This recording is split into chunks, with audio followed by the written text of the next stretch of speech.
Assalamualaikum warahmatullahi wabarakatuh. Jumpa lagi di channel Babe Rahman. Bapak Ibu, kali ini saya akan membahas surat dari teman kita di Pekanbaru. Jadi teman kita ini menceritakan bahwa 2 tahun yang lalu dia punya pinjaman di 2 bank yang berbeda. Yang satu menggunakan jaminan ruko yang buat usaha suaminya, dan satunya menggunakan jaminan rumah tinggal yang mereka tempati. Keduanya dalam keadaan macet. Kemudian pada awal 2023 yang bersangkutan diancam mau dilelang yang oleh bank yang menggunakan jaminan ruko. Kemudian karena panik, beliau minta tolong ke salah satu saudara dari suaminya yang kemudian membantu menolong untuk melunasi. Tapi beliau menceritakan bahwa orang ini rentenir, jadi mensyaratkan membayar bunga, kemudian juga mensyaratkan sertifikatnya dibalik nama. Nah, ini yang menjadi ironis ya. Yang bersangkutan minta tolong agar tidak dilelang, tapi kepada seseorang yang mensyaratkan bila pinjamannya dilunasin, maka sertifikat harus dibalik nama kepada yang bersangkutan. Bagi saya anggap ini tidak beda dengan dilelang, cuman dilelang yang dengan cara halus tanpa disadari sebenarnya dia sudah menyerahkan ruko itu kepada yang bersangkutan. Jadi ternyata setelah 1 tahun berlalu, beliau belum bisa mengembalikan uang yang pinjam ke saudaranya ini, dan akhirnya saudara ini mensyaratkan agar yang bersangkutan, bukan mensyaratkan, meminta agar saudara kita ini keluar dari rukonya. Nah, saya nggak tahu apa yang diperjanjikan sebelumnya sehingga sampai 1 tahun belum bisa mengembalikan, dan saat ini yang meminjami uang itu meminta agar saudara kita ini keluar dari rukonya. Nah, dia tanya apa bank yang harus kami lakukan, karena kami memang belum ada uang untuk mengembalikan, sedangkan ruko itu adalah tempat kami berusaha satu-satunya, dan kalau kami harus keluar dari situ berarti usaha kami harus berhenti.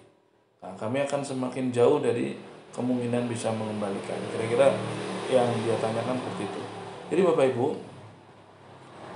saya menyayangkan beliau harus minta tolong kepada saudaranya yang mensyaratkan, itu syaratnya berat. Kalau mensyaratkan harus memberi bagi hasil, istilahnya ya, memberi bunga, mungkin saya masih bisa memaklumi karena orang mau nolong pasti ada pamrihnya. Tapi kalau mensyaratkan sertifikatnya pun harus dibalik nama, itu artinya dia menyerahkan sepenuhnya lehernya kepada orang itu, karena dia sudah menang mutlak. Anda nggak bayar utangnya pun dia sudah untung, Anda nggak bayar bagi hasilnya pun mungkin dia juga sudah untung. Walaupun teman kita ini tidak menceritakan berapa nilai taksirannya rukonya tersebut, tapi seandainya kalau kita flashback ke belakang, saat diancam lelang dia tidak perlu minta tolong, dia hadapi lelang itu. Kan belum tentu juga dilelang dalam waktu dekat segera, bisa juga itu baru ancaman, bisa juga itu nanti ada solusi lain, atau mungkin dia bisa jual asetnya dengan cara segera agar tidak dilelang. Nah, yang menimbulkan tanda tanya kami juga, kenapa setelah ditutup utangnya oleh saudaranya, kenapa tidak segera dijual rukonya? Sementara beliau tidak punya gambaran bagaimana mengembalikan uangnya tersebut, sehingga sampai setahun belum bisa mengembalikan. Nah, ini kan ironis dan konyol ya. Harusnya kalau memang dia meminta tolong ke saudara tapi dia tidak punya gambaran kapan bisa mengembalikan dari usaha apa, ya tentu tujuan dari minta tolong itu agar tidak dilelang, segera dijual asetnya agar bisa mengembalikan dan tidak berlarut-larut. Apalagi katanya pertolongannya itu bukan cuma-cuma, artinya ada syarat yang cukup berat, harus memberi keuntungan, juga harus dibalik nama sertifikatnya.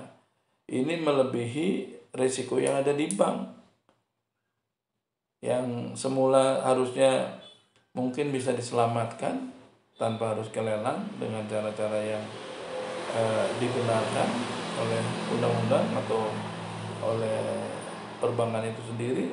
Nah kalau ini kan sudah tidak beda dengan beneran sudah kelelang dan sudah dibalik nama gitu, maka itu jauh lebih fatal. Nah kalau saran saya, kalau memang yang bersangkutan tidak merasa transaksinya itu sebagai jual beli, maka saya sarankan untuk tidak keluar dari ruko tersebut. Kemudian silakan melakukan upaya hukum itu, walaupun mungkin sertifikat itu sudah dibalik nama dan pasti akadnya adalah jual beli di notaris, ya silakan melakukan upaya hukum kalau beliau merasa itu perjanjiannya adalah hanya untuk jaminan.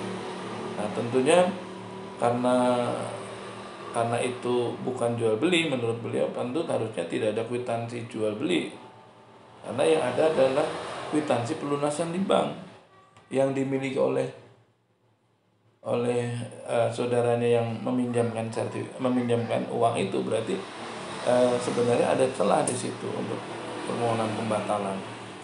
Nah, beliau juga menceritakan pinjaman yang satu yang menggunakan jaminan rumah pun saat ini juga terancam dilelang, padahal rumah yang ditempati Putu pun sekarang sudah dalam penguasaan orang lain. Karena ternyata beliau kemudian memutuskan untuk keluar dari rumah itu, dan rumah itu saat ini ditempati oleh saudaranya. Nah saya nggak tahu karena beliau tidak menjelaskan secara detail, ditempati itu artinya dikontrakkin atau dijual di bawah tangan atau hanya sekedar untuk menempati saja. Tapi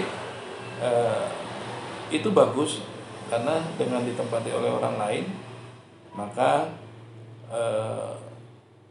bila ada yang ingin melelang, maka itu bisa cukup buat penghalang. Karena biasanya orang mau ikut lelang kalau di situ tidak ada sengketa. Nah, kalau memang ditempati dengan ada alasan, karena mungkin ada hutang sehingga dia menyerahkan rumah itu atau ada hal lain gitu, itu bisa buat jadikan alasan penghalang lelang untuk dilakukan gugatan pada bank dan kantor KPKNL, tapi oleh pihak ketiga ya, bukan oleh debiturnya. Artinya orang yang punya transaksi yang sekarang menempati rumahnya gitu. Jadi Bapak Ibu, saya cuma pesan, kalau Anda saat ini punya kredit macet dan sedang terancam mau dilelang, jangan sekali-kali melakukan hal yang seperti tadi. Kalau ada saudara yang berkenan membantu, menolong, ya harus murni tujuannya menolong, bukan untuk menguasai, apalagi sertifikat kemudian dibalik nama. Maka kalau sudah sertifikatnya dibalik nama, maka nggak beda dengan kelelang.